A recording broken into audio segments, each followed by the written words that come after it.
Hello, welcome to Sherry's Fun Fan Classroom. We have said before that the default control method for new AC fans is PWM or 0 to 10 volts speed regulation, but some customers want to use 4 to 20 milliamps speed regulation.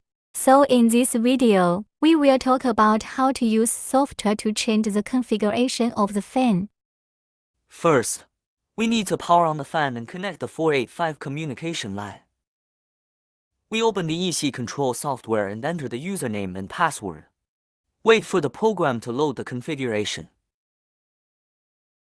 You can see that the icon now turns green, indicating that the communication is normal. We double-click on it and it's a new fan.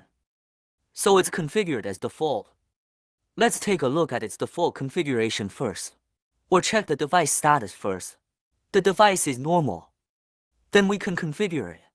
Look at the second line first. The source of the current set value.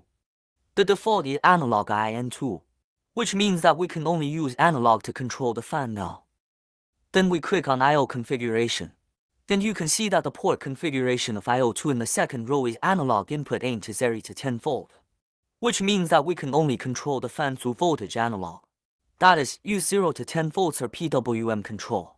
So if we want to change it to 4 to 20 milliamps, we click on this list, then select the bottom one. Simulate input IN2 4 to 20 milliamps, and click Set. Now the fan is controlled through 4 to 20 milliamps, and it is the IO2 interface.